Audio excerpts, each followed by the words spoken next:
By Tracy Jan. See 2017, The Washington Post. The controversy over football players kneeling in protest during the national anthem could have simply remained a labor dispute within the NFL.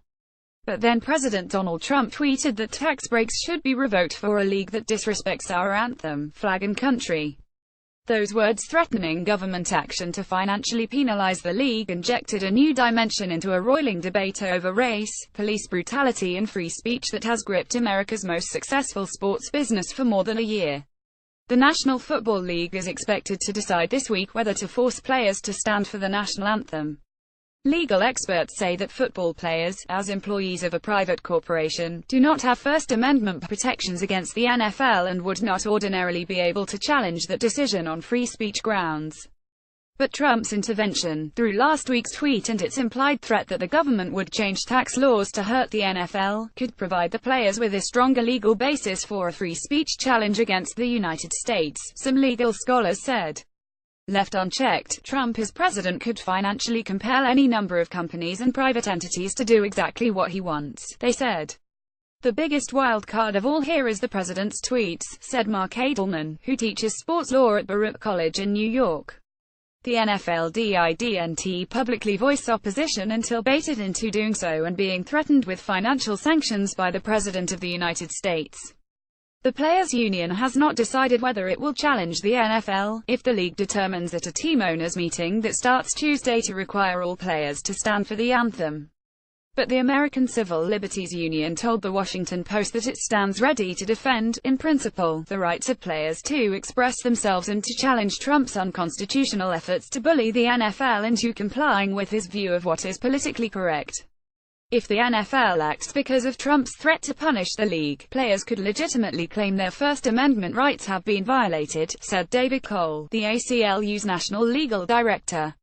The courts have recognized that when government officials threaten punishment or consequences because of protected speech, that in and of itself can chill the speech, in violation of the First Amendment, Cole said, citing a 1986 case in which a federal court sided with a challenge by Playboy Enterprises against Edwin Meese, then the Attorney General, for sending letters threatening to publish a list of 7-Eleven convenience stores that sold pornography. It could be difficult, however, to establish a strong enough link between Trump's threat and the NFL's decision to show that the league was responding to pressure from the president. The aggrieved player would have to establish that he has standing to sue the government and that he was disciplined as a direct result of Trump's actions. The NFL could argue that it came to the decision on its own, that it was not reacting to Trump, but to its audience melting away. The NFL did not respond to a Washington Post request for comment on Trump's influence, but the league has said Trump's threat is misguided because the NFL relinquished its non-profit status in 2015. The White House later said Trump was referring to public subsidies for sports stadiums in his tweet about the NFL's massive tax breaks. Federal tax breaks for stadiums go to the teams. It is unclear how Trump could influence the tax-exempt bonds used to build stadiums. While the president oversees the Internal Revenue Service, he does not have the power to change tax law. NFL Commissioner Roger Goodell said last fall that he supported players who want to see change in society, even if he didn't necessarily agree with the protest. Players have a platform, and it's his right to do that, Goodell said at the time, in reference to Colin Kaepernick, the former San Francisco 49ers quarterback who kicked off the silent protests to highlight inequities in the criminal justice system. Just weeks ago, some team owners locked arms with players after Trump called for the firing of son of AB players who protested. Several issued statements supporting the players' freedom to express themselves and chastising Trump for his comments. Dallas Cowboys owner Jerry Jones even knelt with his players just before the anthem. But he has since threatened to bench those who take a knee, drawing public praise from Trump. Jones said on his radio show that he decided to draw a bright line in part because of Trump's activism in the debate. Jones donated $1 million to Trump's inaugural fund. Miami Dolphins owner Stephen Ross, who previously supported players for kneeling to protest racial inequality, told the Palm Beach Post that Trump has changed that whole paradigm of what protest is. He said shifting public perception now makes it incumbent upon the players today to stand and salute the flag.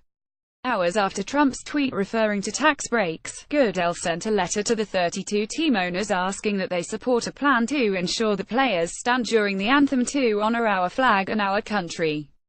The NFL Players Association, along with player leadership, will attend this week's league meetings to work with team owners on a possible resolution.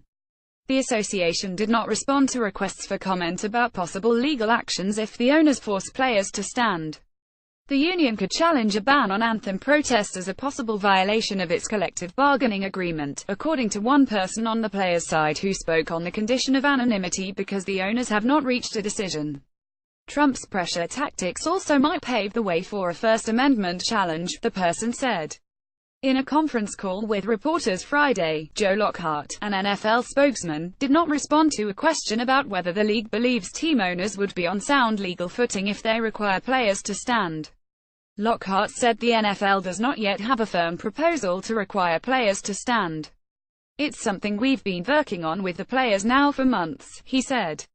Tennessee Titans wide receiver Rishard Matthews tweeted Thursday that he would quit playing football rather than be forced to stand during the anthem. The tweet, which was in response to a question posed by a TV producer, was quickly deleted.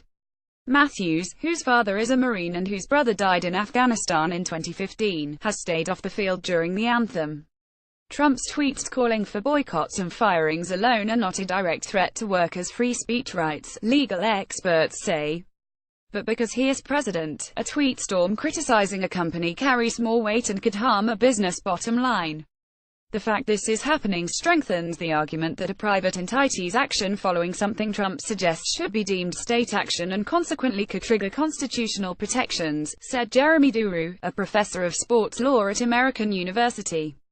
Some constitutional scholars, though, remain skeptical that Trump's threats could give players a First Amendment claim against the government.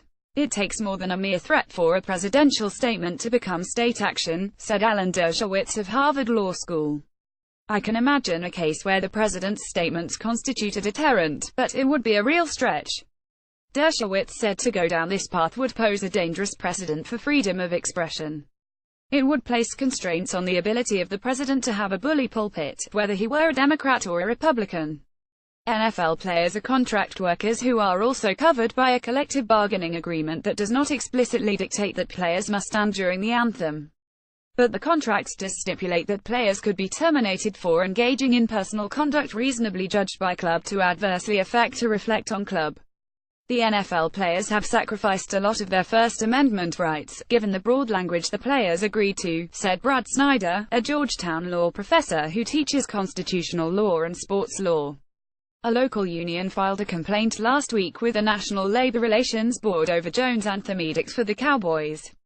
The United Labor Union's Local 100 claimed that Jones violated federal labor law by threatening players' jobs. While Trump may provide players an opening to a First Amendment challenge if they're disciplined by the NFL for protesting, some First Amendment experts caution that a winning scenario remains unlikely. "The government cannot pressure a business into engaging in patriotic speech," said Eugene Volokh, a free speech scholar at the UCLA School of Law. "But it seems pretty clear that whatever action the NFL is going to take is going to be because of the very real risk of public reaction due to the drop-off in enthusiasm for the NFL." The controversy over player protests comes at a time when NFL television ratings have dropped precipitously for a variety of reasons, including negative narratives about concussions and domestic violence. Trump, during last year's presidential campaign, directly blamed the low ratings on Kaepernick. The quarterback is now a free agent and has not been signed by another team. On Sunday, Kaepernick's attorney, Mark Geragos, confirmed that he has filed a grievance accusing NFL teams of colluding to keep Kaepernick out of the league. Principled and peaceful political protest, which the owners themselves made great theater imitating weeks ago, should not be punished and athletes should not be denied employment based on partisan political provocation by the executive branch of our government, Geragos said in a statement. The Washington Post's Mark Marsky and Eli Rosenberg contributed to this report.